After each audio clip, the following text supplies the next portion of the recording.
Buenos días, que no pude saludar. Qué bueno es estar un domingo más juntos. Y bueno, alegrarnos con el Señor, alegrarnos de poder congregarnos, alegrarnos de poder celebrar la cena, de poder estar junto con los hermanos, pero sobre todo junto a Él. Y el motivo más grande por el cual nosotros hoy estamos acá es porque Cristo nos congrega.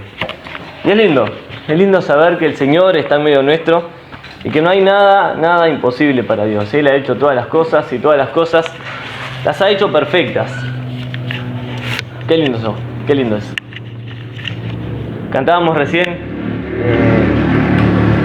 que un día vamos a estar delante de Él.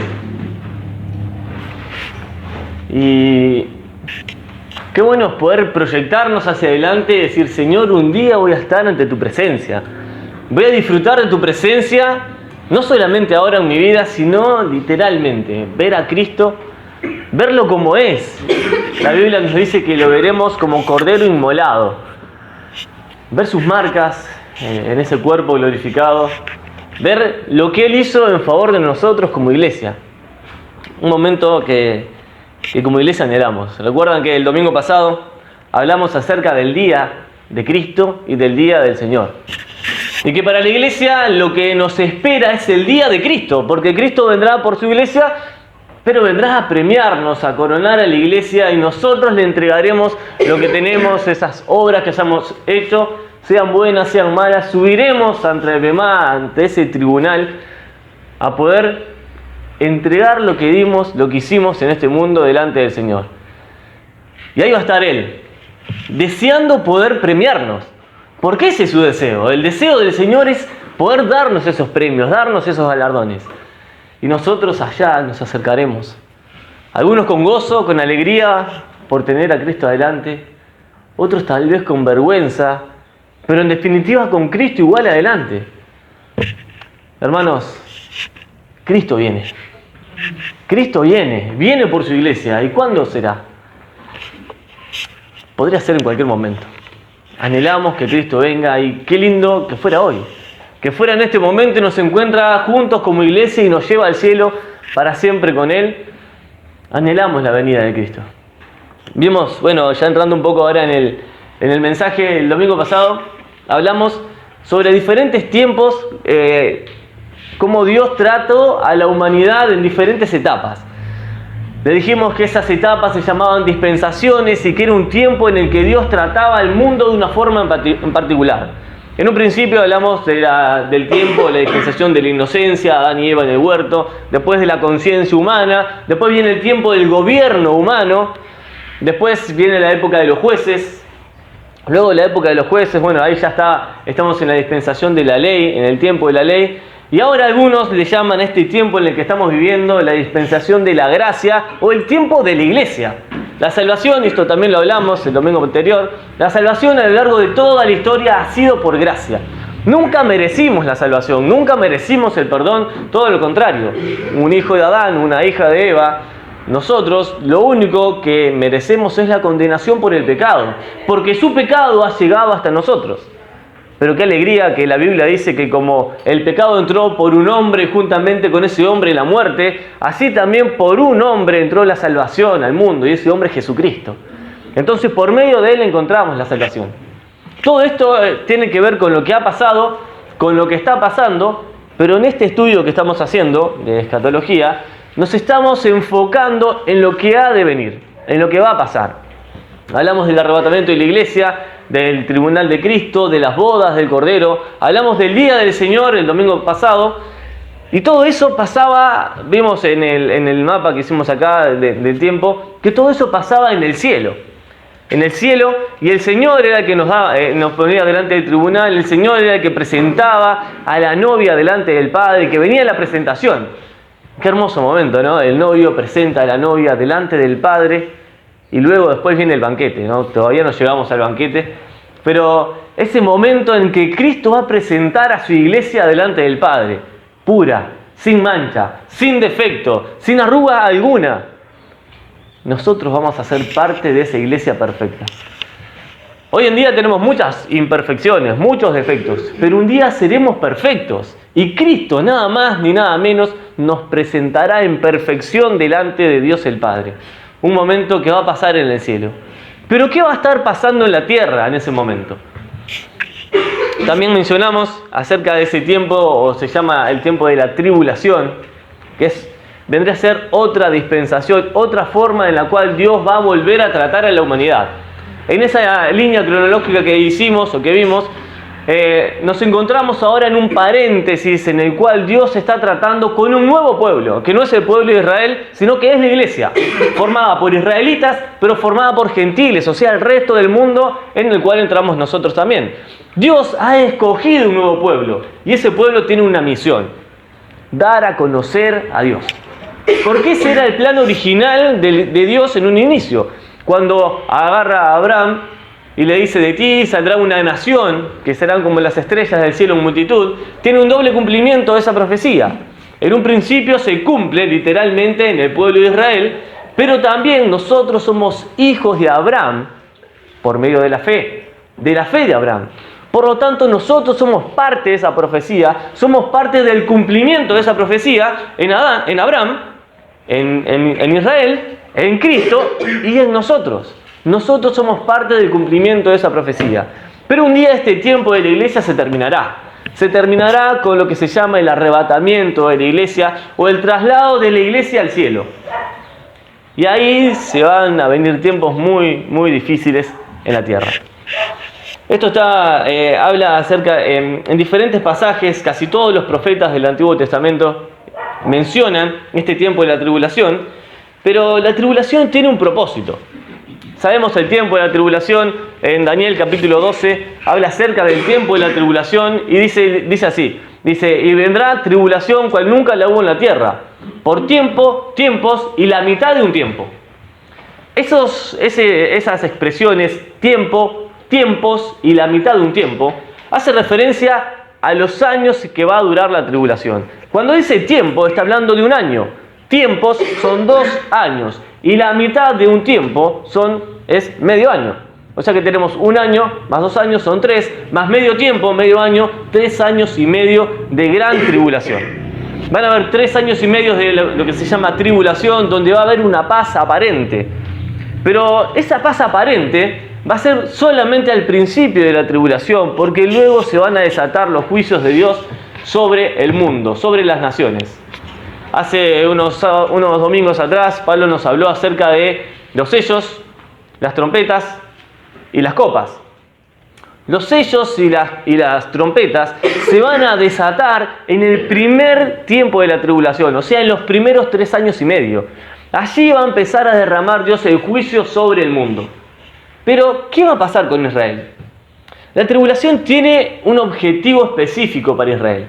Y el objetivo que tiene la tribulación con Israel es que ellos se arrepientan, se llenen de aflicción, vean su pecado, vean el juicio de Dios y se arrepientan. El arrepentirse es un cambio en su forma de pensar. Es de identificar su vida, identificar lo que está pasando y ver que eso todo estaba profetizado, volviendo su corazón a Dios. ¿Y dónde encontramos esto? Tenemos unos cuantos versículos. La primera mención, vieron que en la Biblia por lo general muchas veces se refiere a la primera mención como el punto de partida para lo demás. Lo encontramos en Deuteronomio. Deuteronomio capítulo 30, así el versículo 1.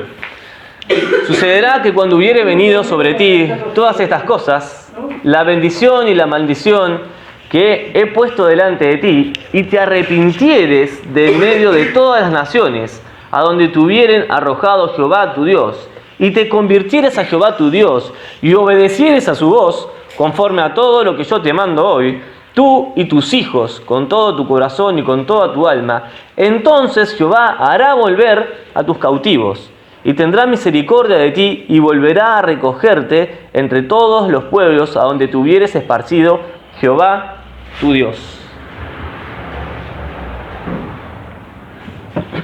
En estos versículos, en un principio dice, y sucederá cuando te arrepintieres, pero habla acerca de una dispersión del pueblo de Israel. ¿Qué está pasando acá? Primero tenemos que ponernos en el pueblo de Israel, como si fuéramos israelitas. El pueblo de Israel hubo un tiempo que tenía guerra con todas las naciones alrededor. Y los israelitas empezaron a salir de Israel. Se desparramaron por toda la tierra. La primera dispersión llega en el año 70 después de Cristo, donde viene una persecución grande contra la iglesia. Y ahí salen muchos creyentes israelitas y se dispersan por todo el mundo. Esa es la primera dispersión. Luego, a lo largo de la historia, los israelitas han salido por todas las naciones. Creo que en todos los países del mundo hay israelitas que han salido por todo lugar. Y los israelitas tienen mala fama o también no son muy queridos entre los pueblos. Todas las naciones han tratado de una forma buena o de una forma mala al pueblo de Israel. Pero ¿qué sucederá con el pueblo de Israel? El pueblo de Israel fue dispersado porque ellos no eran una nación. No estaban considerados como una nación. Tenían una tierra, tenían un territorio, pero eran invadidos todo el tiempo y vivían en guerra todo el tiempo con los países alrededor. En el año 1948, Israel es constituido una nación y vuelve a formarse la nación de Israel. En ese año comienza a cumplirse esta profecía. El pueblo de Israel vuelve a tener su nación. Los israelitas empiezan a volver a su país, a su tierra prometida. Hace un par de semanas hablé con un descendiente de judíos, un israelita. Y él me decía, mis padres y mi madre son hebreos, yo nací acá en Uruguay, pero conozco mucha gente que nacieron en Uruguay, pero sienten que su tierra no es esta, que su tierra es Israel, y están haciendo todo lo posible para volver a Israel. Ese patriotismo, ese deseo de volver a la tierra, no es nada más ni nada menos que el deseo que Dios pone para que se cumplan estas profecías. Yo creo que, y esto hace 2 semanas vino un invitado un miércoles y nos hablaba acerca de cuánto tiempo dura el arraigo a una nación o la misma cultura, y dice que después de la segunda o la tercera generación ya desaparece.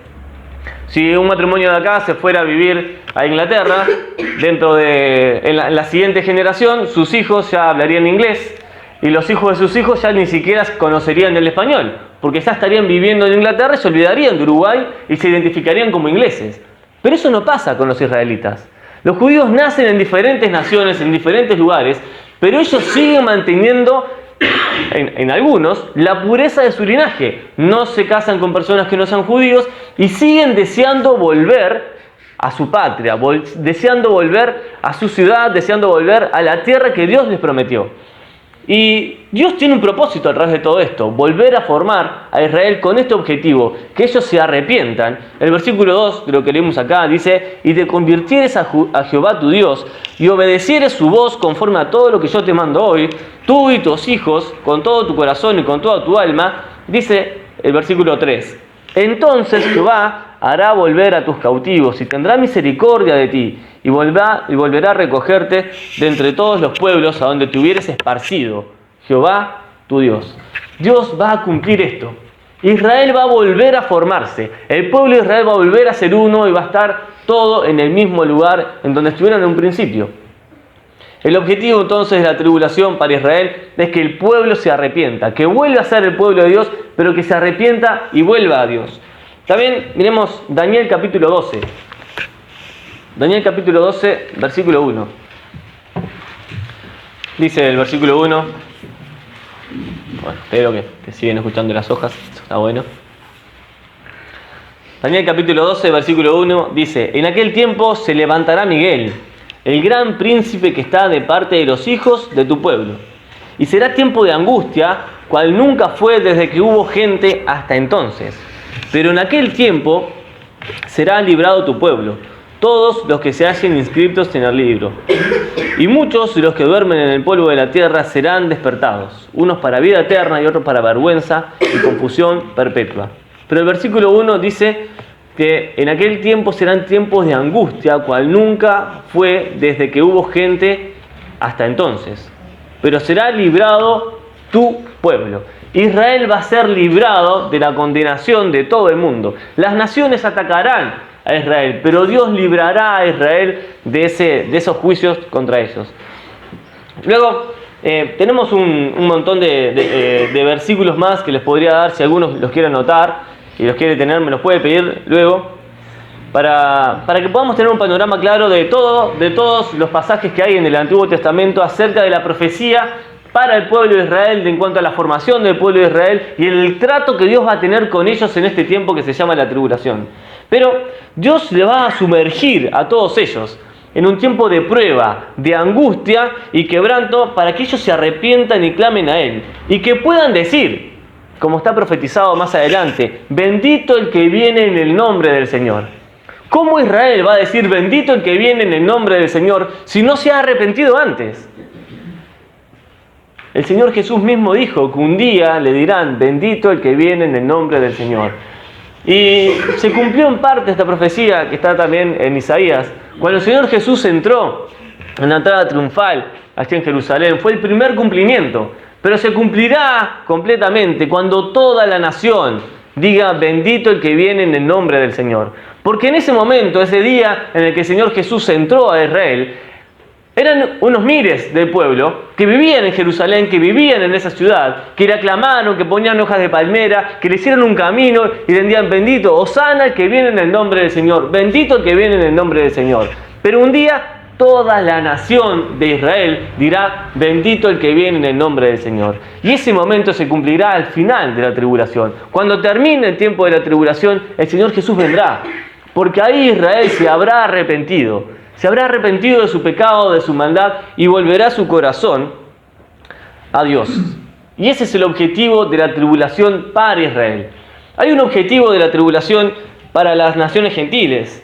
Y tenemos nos extenderíamos mucho si habláramos de todos los objetivos que Dios tiene para las naciones gentiles. Vamos a ver solamente un pasaje de esto en 2 Tesalonicenses, capítulo 1.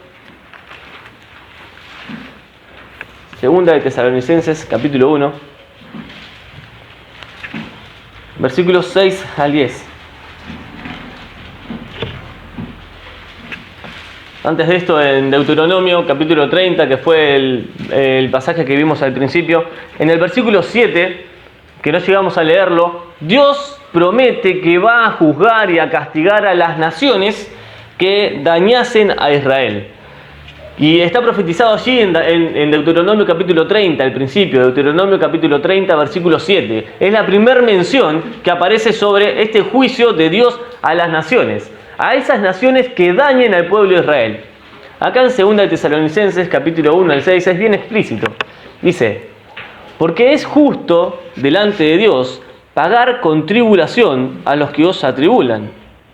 Y a vosotros que sois atribulados, daros reposo con nosotros, cuando se manifieste el Señor Jesús desde el cielo, con los ángeles en su poder, en llama de fuego, para dar retribución a los que no conocieron a Dios, ni obedecen al Evangelio de nuestro Señor Jesucristo, los cuales sufrirán pena de eterna perdición, excluidos de la presencia del Señor y de la gloria de su poder, cuando venga aquel día para ser glorificado en sus santos y ser admirado en todos los que creyeron, por cuanto nuestro testimonio ha sido creído entre vosotros. Estos versículos hablan acerca de la venida del Señor, pero del juicio de Dios a las naciones. Y los juicios de Dios a las naciones están divididos en 3 secciones o 3 etapas. En un principio son los sellos que aparecen en Apocalipsis capítulo 6, las trompetas que aparecen en Apocalipsis capítulo 8 del versículo 2, de capítulo 8 versículo 2 al capítulo 11 versículo 5. En todos esos capítulos aparecen las trompetas, son juicios a las naciones. Las copas, Apocalipsis capítulo 16 versículo 1 al 21. Después, van a haber otros juicios acerca a las naciones, pero aquella organización religiosa que va en contra de Dios, y una bestia que se levantará, que llevará la adoración al falso profeta y toda la religión mundial, y va a haber un juicio específico hacia ellos. Pero, ¿cómo va a estar Israel en la tribulación? Que ese es el objetivo de esta mañana, no hablar de las naciones, sino hablar de Israel. ¿Cómo vivirá o cómo pasará Israel ese tiempo? ¿Cuál será la experiencia de Israel en el tiempo de la tribulación? Bueno, lo primero, ya lo vimos, va a ser un tiempo de tremenda angustia, un tiempo de juicio de Dios, pero donde ellos también van a sufrir angustia con el objetivo de que se arrepientan y vuelvan al Señor. El Señor habló palabras muy severas contra los líderes de Israel, contra los líderes religiosos, que ellos iban a ser juzgados incluso por su propia idolatría, y anunció juicio sobre Israel. Pero vayamos a Mateo capítulo 24, versículo 1. Mateo capítulo 24 y 25 son enseñanzas del Señor Jesús directamente dirigidas al pueblo de Israel, en un tiempo donde Dios va a tratar con su pueblo, Israel.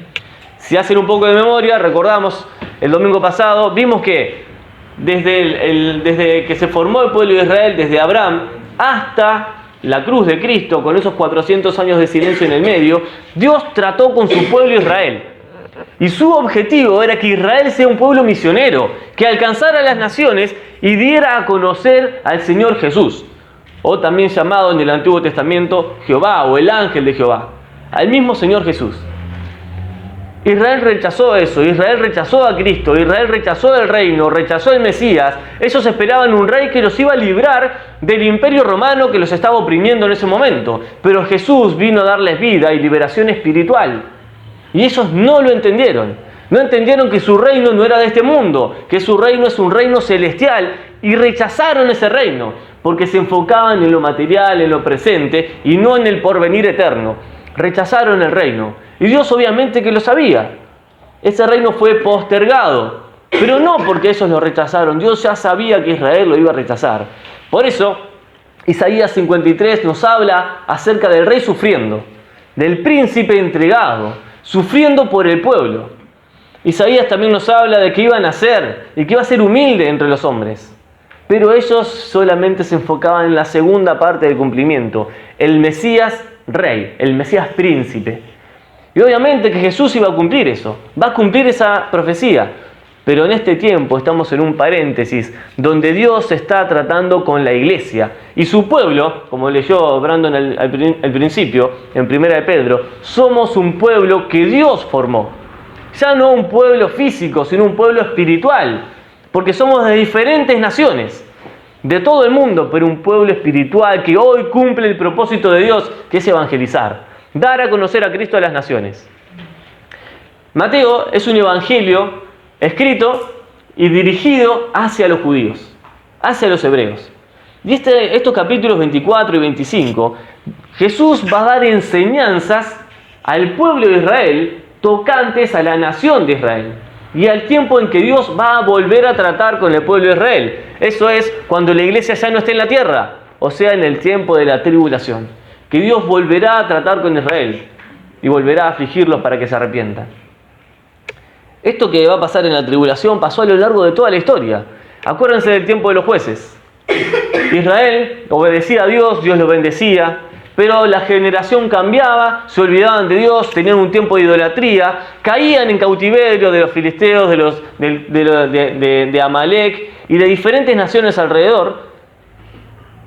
Eran otra vez esclavos.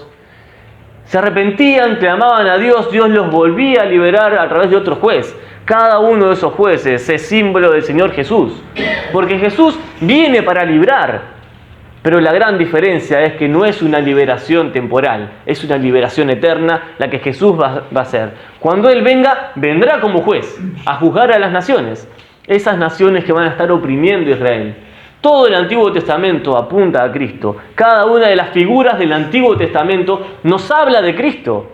Y si nos ponemos a estudiar en detalle cada una de estas cosas, todas apuntan a la cruz, todas apuntan al reino. Porque el objetivo y el tema principal de toda la Biblia es el reino de Cristo, es el reino de los cielos. Juan el Bautista mismo anunciaba, ¿no?, que el reino de los cielos se había acercado. Y que allá venía Jesús, el que quitaba el pecado del mundo. Cuando Dios vuelva a tratar con Israel, sucederá esto que aparece en el capítulo 24. Capítulo 24, versículo 1, los discípulos le muestran el templo, ¿no? Y le dicen, cuando Jesús salió del templo y se iba, se acercaron sus discípulos para mostrarle el edificio del templo. Respondiendo él, les dijo: ¿veis todo esto? De cierto os digo que no quedará aquí piedra sobre piedra, que no sea derribada. Tenían como 60 años el edificio aproximadamente, y todavía lo estaban completando los accesorios, estaban terminando de adornar el templo. Los israelitas maravillados porque este era el templo que habían creado nuevamente. 60 años hacía que estaba ese templo, era el tercer templo. Y Jesús les dijo: bien, esto tan lindo, precioso, bonito como ustedes lo ven, no quedará sobre él piedra sobre piedra. Pero, ¿por qué leemos este versículo y por qué es importante? Porque no hay nación de Israel ni adoración a Dios del pueblo de Israel sin el templo. El templo de Israel es esencial para que el pueblo de Israel adore a Dios, para que hagan sacrificios, para que estén cada uno de los símbolos, como el altar del sacrificio, el lugar donde se lavaban las manos y se purificaban. Cada una de esas cosas, cuando vimos el tabernáculo, hace unos 4 años atrás, hablábamos de lo que significaba cada una de esas cosas. El bronce, que era el símbolo del juicio, y que ellos se purificaban ahí, y luego podían ver la plata, que era el símbolo de la redención. El pueblo de Israel necesita un templo para volver a adorar a Dios. Pero hoy no hay templo. En el año 70 después de Cristo, vinieron una invasión nuevamente al pueblo de Israel, el Imperio Romano derribó todo. Dice que no quedó piedra sobre piedra. ¿Y por qué no quedó piedra sobre piedra? Es que la costumbre que había en el momento era invadir la ciudad y prender fuego todo lo que había. Incendiaron el templo y el oro se derritió. Al derretirse el oro se metía entre medio de las grietas entre una piedra y la otra. Por lo tanto, sacaron cada una de las piedras para poder sacar el oro que quedaba entre medio de ellas. Y no quedó piedra sobre piedra porque ellos querían llevarse el oro, ese oro que se había derretido. Y la profecía del Señor Jesús, acá en Mateo 24, se cumplió al pie de la letra. No quedó piedra sobre piedra. Pero el pueblo de Israel ahora no tiene su templo. En el versículo 3, los discípulos le hacen preguntas a Jesús. Y les dice: estando él sentado en el monte de los olivos, los discípulos se acercaron aparte diciendo: dinos cuándo sucederán estas cosas, y qué señal habrá de tu venida y del fin del siglo. ¿Cuándo sucederán estas cosas? ¿Saben que esa pregunta no está respondida en este capítulo? Esta pregunta el Señor Jesús la respondió, pero no fue registrada por Mateo. La registró Lucas. Lucas, capítulo 21, versículo 20, nos responde esta pregunta. ¿Cuándo sucederán estas cosas? Lucas 21, 20.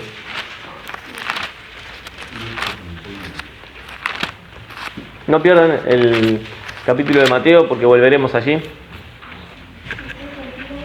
Lucas, capítulo 21, versículo 20, dice: pero cuando viereis a Jerusalén rodeada de ejércitos, sabed entonces que su destrucción ha llegado.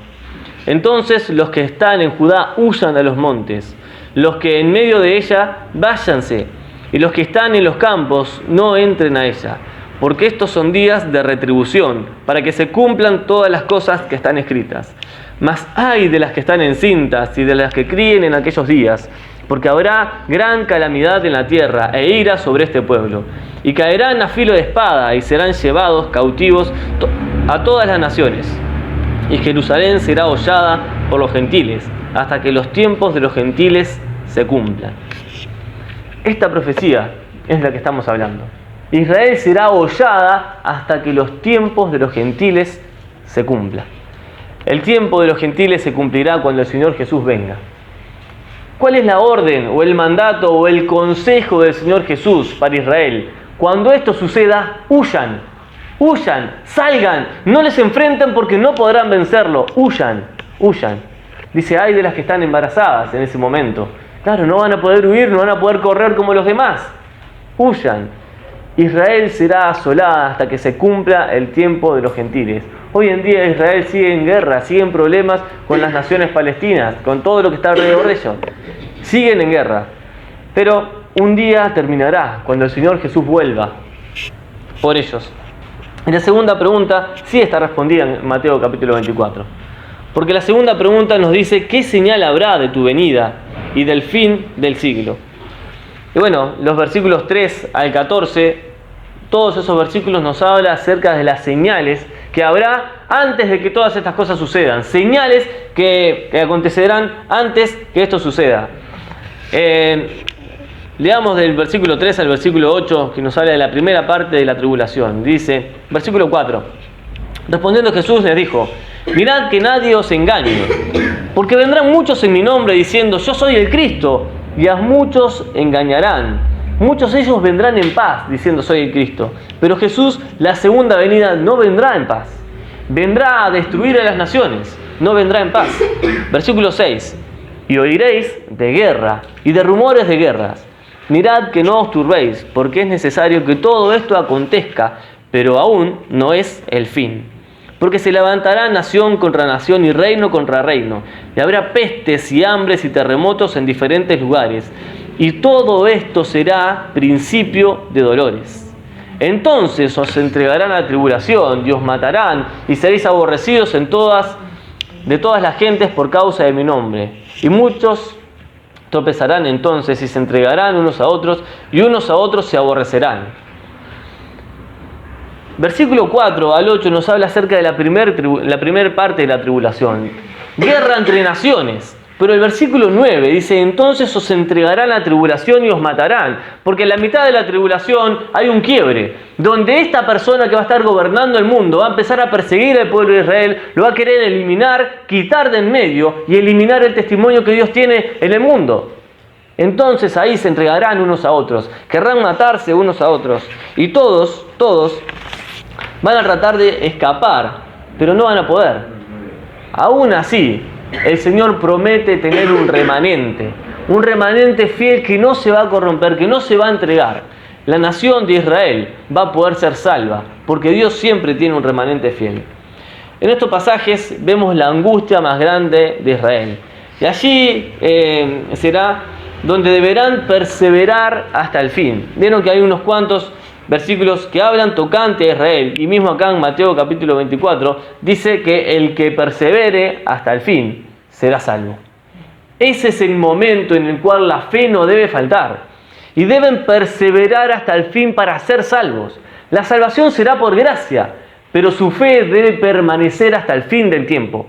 Cuando termine ese tiempo de tribulación, si su fe permaneció, perseverar hasta el final para que ellos sean salvos. La salvación no va a ser simplemente por haber creído, sino porque su fe se mantenga. Y eso es lo que nosotros encontramos en la Biblia. Mateo 24:13 dice, mas el que persevere hasta el fin, éste será salvo.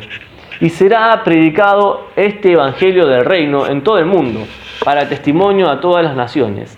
Y entonces vendrá el fin. En la Biblia encontramos cada uno de los tiempos detallados, cada una de las cosas explicadas con lujo de detalles. Necesitamos conocerlas parte por parte y poder ensamblar una con la otra para poder entender el panorama completo. ¿Vieron cuando tenemos un rompecabezas, un puzzle? Todo desarmado no tiene sentido, pero cuando empezamos a colocar las piezas en su lugar, ahí vemos la imagen completa. Esto es lo que sucede sobre todo con lo que ha de venir. Esto sucede con el tiempo de la salvación. Si quitamos los versículos de su contexto, tendremos que predicar el evangelio de la pérdida de la salvación. Porque si yo no persevero hasta el fin, por lo tanto no voy a ser salvo. Pero ¿en qué contexto está este versículo 13 de Mateo 24? En Mateo capítulo 24, no lo puedo quitar de todo ese capítulo. Debo aplicarlo en ese capítulo. Por eso en todos los demás pasajes que habla acerca de la salvación, siempre es por gracia y la mantiene Cristo.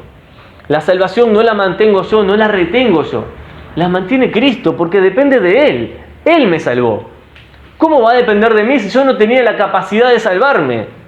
Yo no soy capaz de salvarme. Por lo tanto es imposible que yo pueda mantener mi salvación. Soy lo más frágil que hay. Soy lo más variable que hay. Dubitativo. Pero Dios es fiel. Él es verdadero. Él no cambia. Él es el mismo hoy y por los siglos. Por eso Él prometió estar con nosotros y lo cumplirá. Efesios 1:17 dice que el sello del Espíritu Santo está en nosotros y ese sello es irrevocable, porque habla del sello que ponía el emperador. Y el sello del emperador no se podía quitar, no se podía revocar, y era una orden que nadie podía cambiar. Esa es la imagen que el Señor Jesús nos deja al hablar de nuestra salvación como algo que permanece perpetuamente, para siempre, y que nunca la perderemos porque depende de Él, no depende de mí. Siguiendo un poco con el tiempo de Israel aquí en la tribulación. De acuerdo con el panorama profético, es necesario que los judíos... ¿Cómo? Una pregunta. Sí. Desde ahí, desde el 13, lo que está diciendo, el complemento del 14, ¿qué significaría respecto a cuando dice, y será predicado este evangelio del reino? O sea, es el siguiente, ¿no? Sí. Ya está el 13, el 14 dice, y será predicado este evangelio del reino en todo el mundo, para testimonio de todas las naciones, y entonces vendrá el fin. O sea, pero ahí ese fin lo complementa con este contexto de que sería predicado. ¿Esto a quién se le atribuye? La predicación para todo el mundo completarlo. ¿Al pueblo de Israel específicamente? Sí. ¿Hace el complemento de esa predicación? Tendremos que ir a Apocalipsis cuando habla de los 144.000 sellados, que son 12.000 de cada tribu, que es un símbolo que representa a toda la nación de Israel, dando testimonio del Evangelio del Reino. El objetivo de la primera parte de la tribulación y de la angustia de Israel es que ellos se arrepientan y vuelvan a Dios. Una vez que se arrepintieron y vuelvan a Dios, también están los dos testigos que vendrán a hablar. Incluso estoy convencido que personas que hayan escuchado el Evangelio luego del arrebatamiento de la iglesia van a creer en el mensaje. Pero la responsabilidad va a ser del pueblo de Israel. Y ellos van a hablar a las naciones y será predicado el Evangelio del Reino. ¿Por qué el Evangelio del Reino? Porque es lo que espera, lo que viene enseguida. Cristo viene, ¿a qué? A reinar.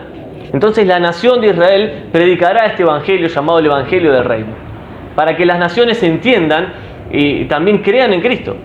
Y obviamente va a haber salvación en el tiempo de la tribulación. ¿Por qué? Y porque Dios va a seguir obrando y la salvación seguirá siendo por gracia. La gracia de Dios es inagotable. O sea, es decir, que este versículo 14 simplemente se atribuye al pueblo de Israel. Ese evangelio del reino no nos constituye a nosotros. Es que la iglesia ya no va a estar en la tribulación. No, por eso la pregunta es esa. Sí. La pregunta es si eso refiere específicamente al pueblo de Israel, no a nosotros como iglesia. Al pueblo de Israel. Por el contexto en el que estamos, por cómo lo explica el Señor Jesús, y hablando directamente a ellos, ¿no? Perseverar hasta el fin y entonces prediquen el Evangelio del Reino, hablando a la nación de Israel. Este capítulo entero está dirigido a Israel. Entonces, la nación de Israel va a estar predicando el Evangelio del Reino en el mundo, en el mundo entero. Y el nombre de Dios será conocido por el testimonio de ellos.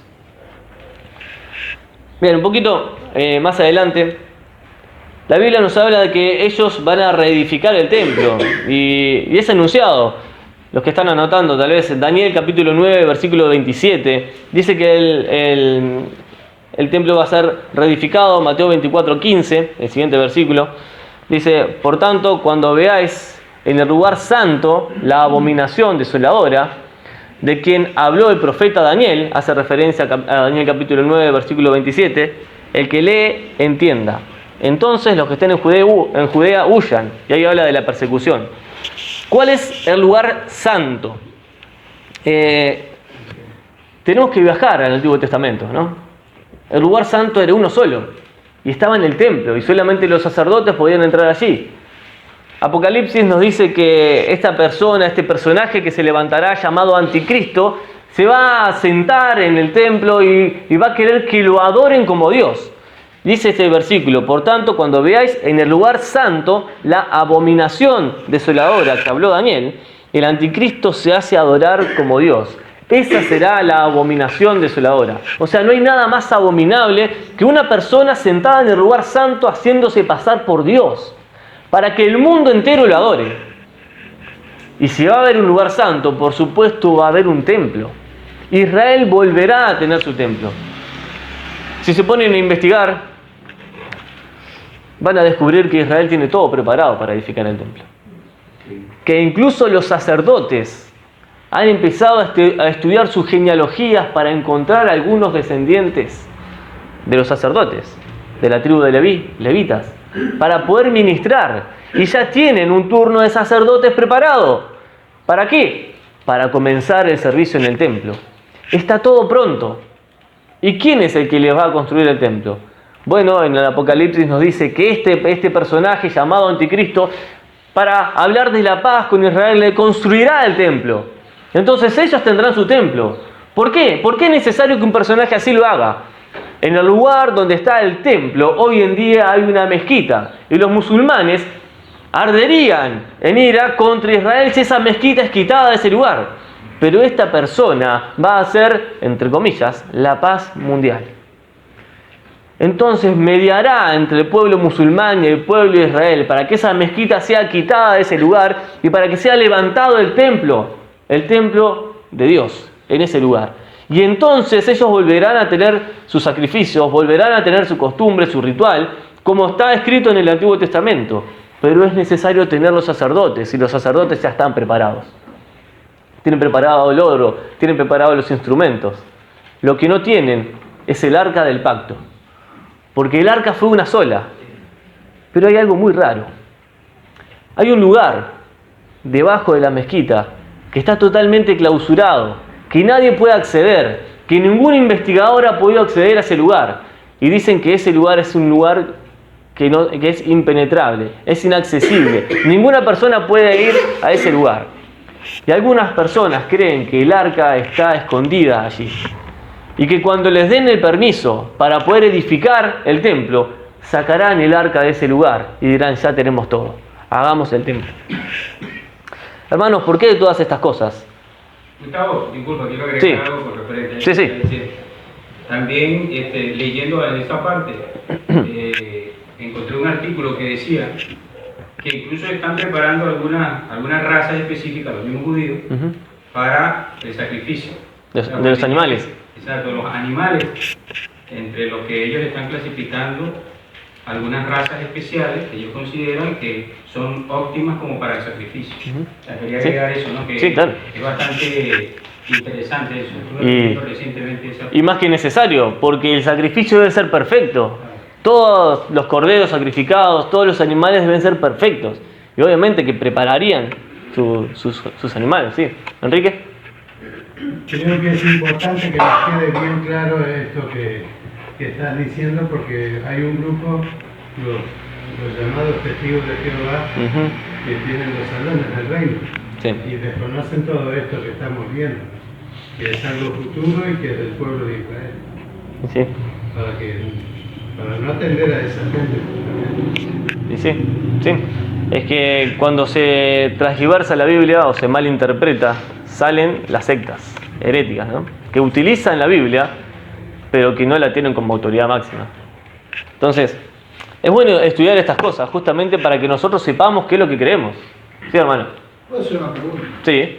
¿No hay una palabra que dice en la Biblia que no se permiten los sacrificios de los animales?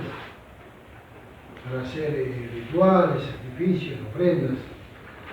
¿Eso con respecto a quién? Y no están diciendo que van a hacer sacrificios. Bueno, tenemos que ponernos en el contexto del pueblo de Israel y de la ley. Ellos siguen bajo la ley. Y en la ley está la ordenanza del templo y los sacrificios del templo a través de los sacerdotes. Y Dios lo aprobó así, porque en esa dispensación, en ese tiempo en el que Dios trataba al pueblo de Israel de una forma especial, estaba la ley. Y mediante la ley, ellos a través del sacrificio y de la sangre inocente de un animal, su pecado era cubierto. Y podían entrar y tener comunión con Dios. Pero eso era símbolo de Cristo. Hoy en día ya no es necesario el sacrificio, porque el sacrificio perfecto fue Cristo. Podemos leer Hebreos capítulo 7, capítulo 8, habla acerca del sacrificio perfecto, de Cristo como inmolado por nosotros. Y dice, bueno, si Cristo murió una vez y fue perfecto, ¿volveremos a crucificar a Cristo? ¿Volveremos a sacrificarlo? Ya no es necesario, porque Él se entregó una sola vez por nosotros y para siempre. El problema es que el pueblo de Israel rechazó a Cristo, rechazó al Mesías, y volverán al tiempo de la ley, a sus sacrificios y a tratar de acceder a Dios mediante los sacrificios en el templo. Pero hoy en día no es necesario. Cristo es el sacrificio perfecto. Y es más, Él está vivo, Él intercede por nosotros. porque dejó de ser profeta anunciando el reino. Ahora es sacerdote.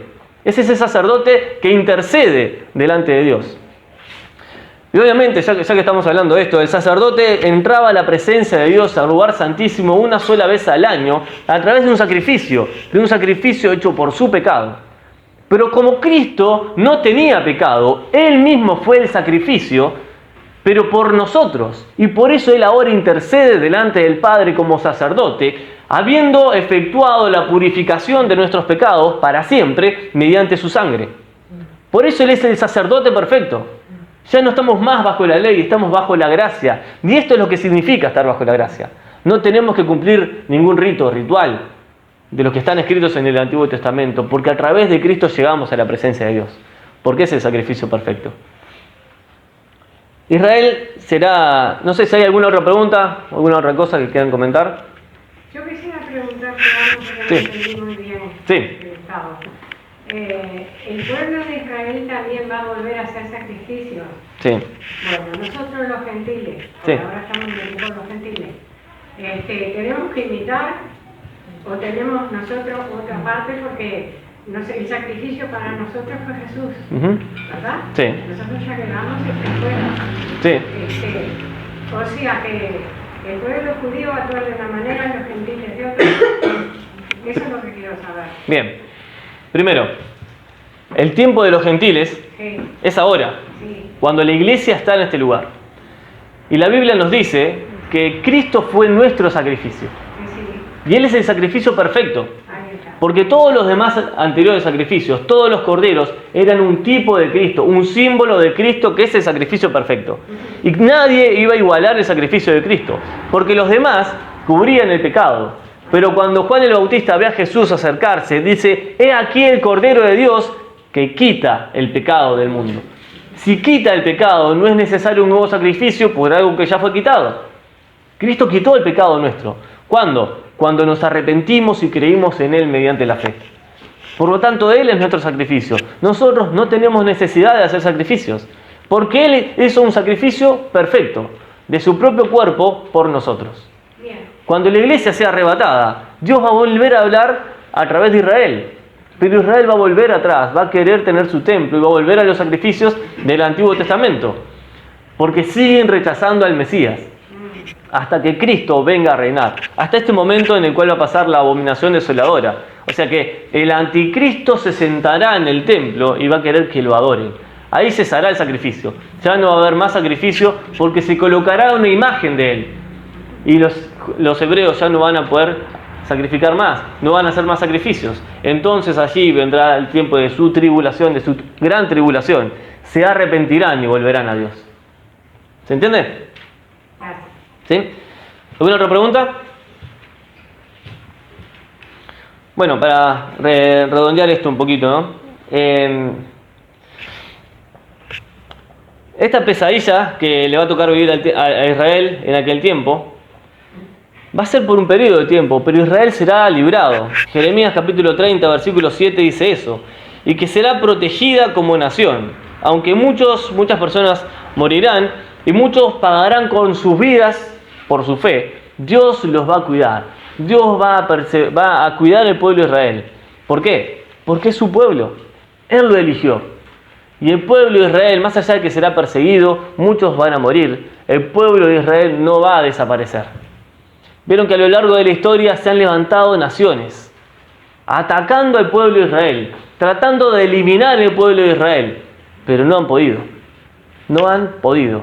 Han pasado generación tras generación. Reinos contra reinos, un montón de naciones han atacado al pueblo de Israel, pero no lo han podido destruir. Hermanos, esto es una evidencia de que la palabra de Dios es real, que es verdad, que es viva y eficaz, y que es inspirada por Dios. ¿Qué pueblo va a permanecer tanto tiempo sin nación?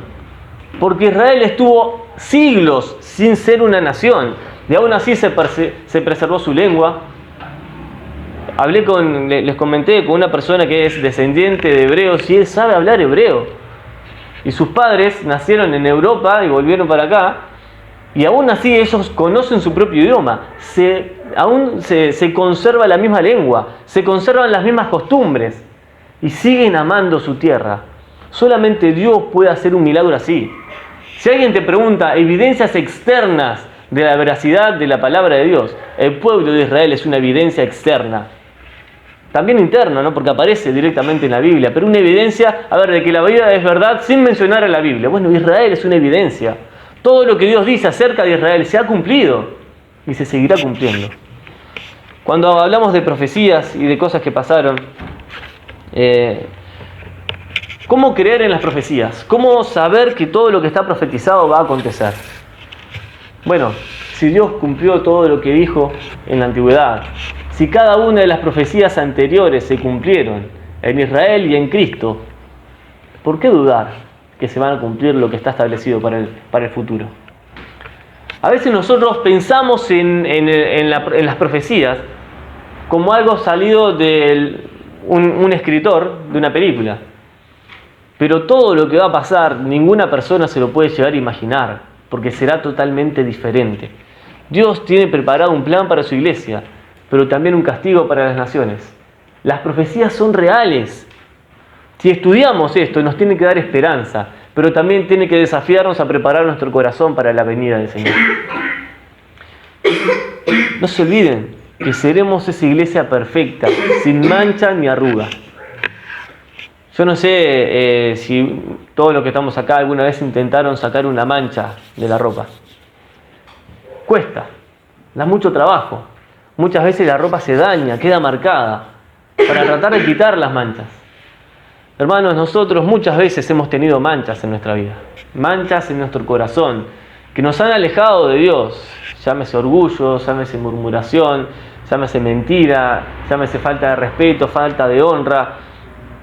Todos hemos tenido manchas que Cristo con su sangre quita, va sacando, pero muchas veces nos duele. Pero Dios continúa haciendo su obra en nuestra vida, continúa perfeccionando la iglesia, continúa perfeccionándote, perfeccionándome. No nos cansemos de que Dios continúe con su obra en nosotros, porque mientras Dios obra en nuestra vida, significa que Él nos está perfeccionando. Y qué lindo llegar a estar delante de Cristo perfectos. La esperanza más linda es que nuestra perfección no va a ser por méritos propios, porque si no nunca llegaríamos a la perfección. La perfección va a ser por medio de Cristo. Él nos va a hacer perfectos para siempre. ¿Sí? ¿Sí? Quiero llamar la atención a aquellos veteranos que tienen más de 40, 50 años. Acuérdense de la guerra de los 7 días que Israel enfrentó a todos los países de alrededor, ¿verdad?